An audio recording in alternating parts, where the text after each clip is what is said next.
Halo semuanya, pada saat ini saya akan menjelaskan mengenai indeks Sharpe. Apa sih yang kita pertimbangkan ketika memilih produk reksadana untuk investasi? Jawaban yang sering muncul adalah kinerja historis, alias pergerakan reksadana dan kaitannya dalam memberikan keuntungan di masa lampau. Oleh karena itu, sebelum memilih berinvestasi pada reksadana, sebaiknya investor melakukan penilaian terhadap kinerja yang ingin dimilikinya. Namun, bagaimana cara melakukan evaluasi terhadap kinerja reksadana? Apakah cukup hanya dengan imbal hasil atau return? Jika tidak, indikator apa yang harus digunakan oleh investor? Bagaimana pula cara untuk mengetahui baik buruknya kinerja reksadana tersebut? Salah satu metode yang familiar digunakan dalam menilai kinerja yang memperhitungkan risiko dari reksadana adalah Sharpe ratio. Rasio tersebut menghitung seberapa besar kelebihan imbal hasil atau excess return dari instrumen investasi yang bersangkutan dibandingkan dengan investasi bebas risiko atau risk-free atas setiap unit risikonya. Indeks Sharpe dikembangkan oleh William Sharpe dan sering juga disebut dengan Reward to Variability Ratio. Indeks Sharpe mendasarkan perhitungannya pada konsep garis pasar modal atau capital market line sebagai patok duga, yaitu dengan cara membagi premi 180 resiko portofolio dengan standar deviasinya. Dengan demikian, indeks Sharpe akan bisa dipakai untuk mengukur premi risiko untuk setiap unit risiko pada portofolio tersebut. Persamaan yang digunakan dalam indeks Sharpe dirumuskan sebagai berikut, yaitu SP sama dengan RP kurang RF per sigma TR. Selain sebagai pengukur kinerja portofolio investasi, Sharpe ratio memiliki kegunaan-kegunaan lain. Kegunaan-kegunaan tersebut diantaranya yang pertama, Sharpe ratio merupakan metode yang paling banyak digunakan untuk menghitung tingkat pengembalian investasi yang disesuaikan dengan risiko. Yang kedua, Sharpe ratio berguna untuk mengevaluasi kinerja portofolio sebelumnya.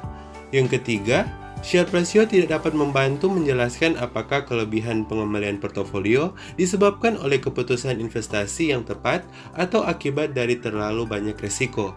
Yang terakhir, yaitu Sharpe ratio sering digunakan untuk membandingkan perubahan karakteristik pengembalian risiko secara keseluruhan ketika aset baru atau kelas aset ditambahkan ke portofolio. Berikutnya, kelebihan dan kekurangan indeks Sharpe.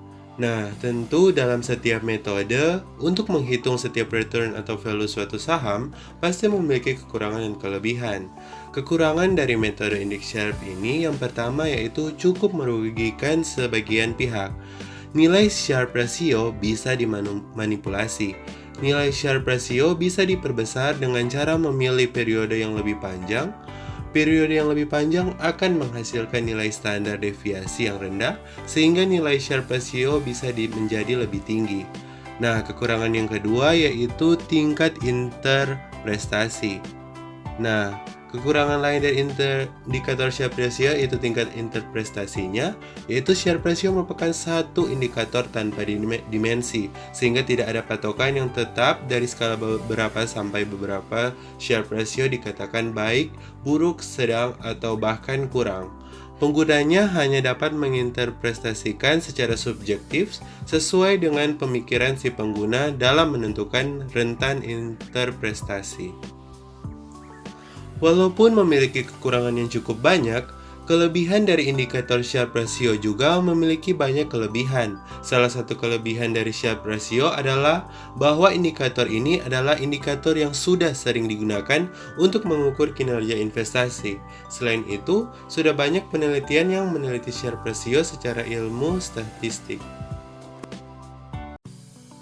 Pada saat ini kita akan menghitung dan juga menentukan harga saham dari Bank BNI dalam data per tahun menggunakan metode Sharpe. Nah, saya sudah mencari datanya, jadi kita tinggal menghitung menggunakan metode indeks Sharpe. Di sini datanya saya ambil dari 3 tahun terakhir, yaitu 2018 hingga 2020. Tapi sebelum itu, kita menghitung terlebih dahulu return dari Bank BNI per bulannya. Jadi dari data masih dalam bentuk bulanan, belum di-convert ke tahun. Sekarang kita hitung return bulanan. Jadi rumusnya sama dengan Januari 2018 bahagi dengan Desember 2017 dikurangi 1. Jadi hasilnya kurang lebih minus 5,05%. Jadi untuk hasil yang kolom di bawah tinggal kita tarik ke bawah, dan ini kurang lebih hasil dari return Bank BNI per bulannya. Selanjutnya kita masuk pada tabel berikut, di mana tabel ini merupakan tahapan yang kedua sebelum kita menghitung indeks Sharpe. Nah, dalam tabel ini kita harus menghitung return BNI dalam tahunan, risk free, standar deviasi bulanan, dan analisis risiko Bank BNI per tahun. Kita hitung terlebih dahulu pada tahun 2018. Yang pertama yaitu return Bank BNI dalam per tahun. Karena di sini returnnya masih dalam bulanan. Jadi rumusnya sama dengan Desember 2018 dibahagi Desember 2017 kurang 1. Jadi hasilnya 11,11% atau minus 11,1%. Yang kedua pada tahun 2019 dengan rumus Desember 2019 dibahagi dengan Desember 2018 dikurangi 1. Jadi hasilnya minus 10,8%. Yang ketiga pada tahun 2020 Desember 2020 dibahagi dengan Desember 2019 dikurangi minus 1. Dikurangi 1 maksudnya. Jadi ini hasil dari return Bank BNI per tahunnya. Yang berikutnya yaitu mencari risk free. Datanya sudah dalam tahunan. Jadi kita tinggal average saja. Jadi sama dengan Januari 2018 hingga Desember 2018 dibahagi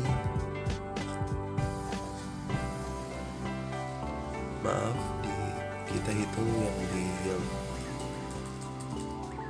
di yield 10 years Indonesia. Jadi dari Januari 2018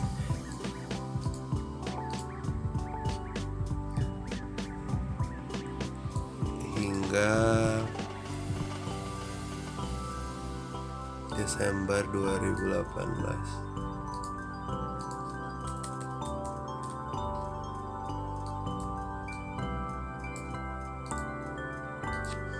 Ini rumusnya sama dengan Januari 2018 hingga Desember 2020 dibahagi 100. Jadi di sini average ya.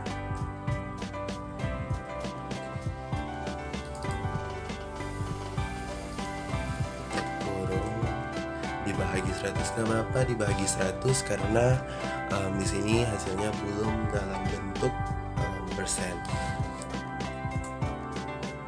Jadi kurang lebih hasilnya seperti ini.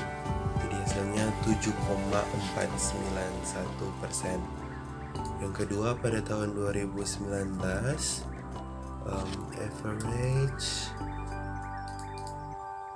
dari Januari 2019 hingga Desember 2019 untuk kurung dibahagi 100.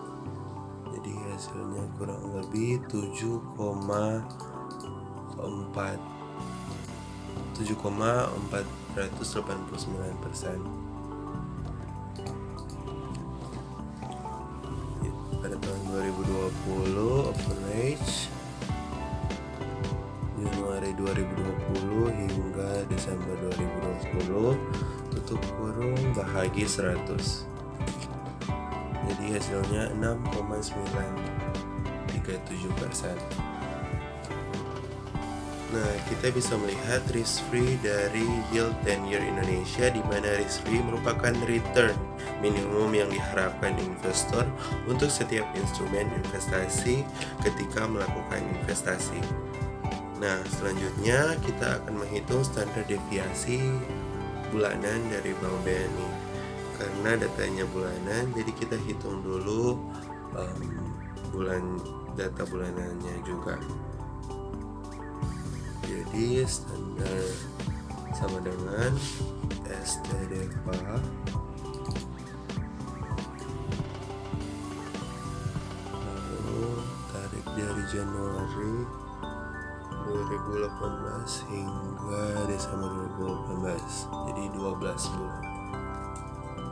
Jadi hasilnya 8,86% pada tahun 2018. Selanjutnya pada tahun 2019 STDFA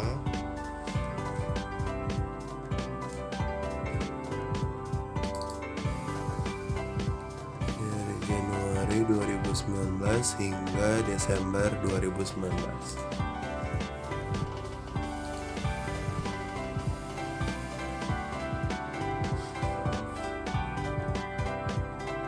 Dari Januari 2019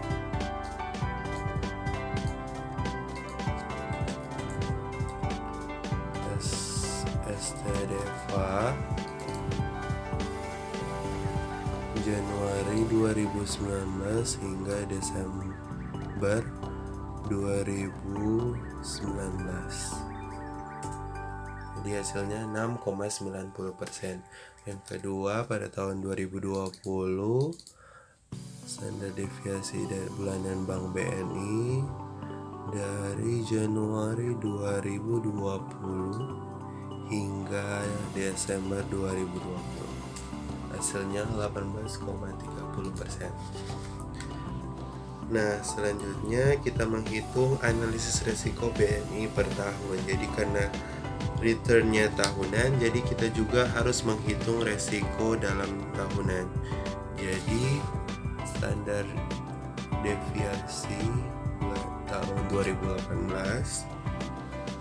dikali dengan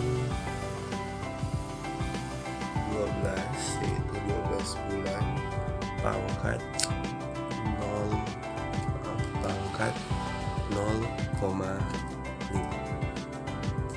Jadi hasilnya analisis resiko per tahun dari Bank BNI yaitu 30,68%. Tinggal kita tarik ke bawah, dan ini hasil dari analisis resiko Bank BNI dari 2018 hingga 2020. Nah, selanjutnya kita akan menghitung indeks Sharpe. Kita sudah dapat komponen-komponen untuk melakukan analisis Sharpe terhadap Bank BNI. Nah, di sini kita tinggal dengan rumus, yaitu return saham dikurangi risk free bahagi dengan analisis risiko per tahun, karena kita sudah tidak memakai lagi dalam data bulanan. Jadi hasilnya minus 2,44%.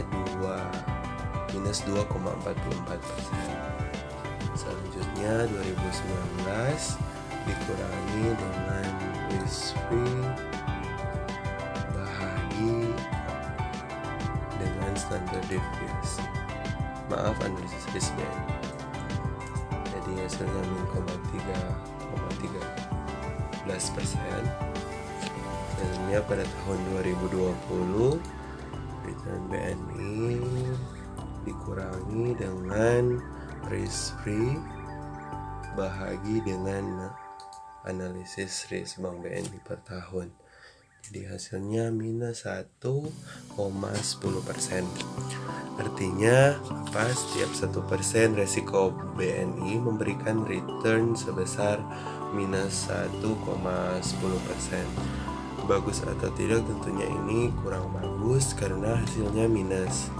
Lebih bagus mungkin kalau dibandingkan dengan saham-saham lain, mungkin ini terlihat cukup bagus jika dibandingkan dengan saham lain yang minus. Jadi standar mungkin kalau cuma seperti ini standalone, kita susah untuk menerjemahkan mana hasil atau return yang lebih baik. Semakin besar Sharpe ratio dari portfolio, semakin baik kinerja penyesuaian risikonya. Jika analisis menghasilkan Sharpe ratio yang negatif, itu berarti tingkat bebas risiko lebih besar daripada pengembalian portofolio atau pengembalian portofolio diharapkan negatif. Itulah hasil pemaparan mengenai indeks Sharpe, kiranya bisa bermanfaat bagi kita sekalian dalam memberikan keuntungan dalam berinvestasi. Terima kasih, don't forget to like, comment, and subscribe. See you on the next video, bye!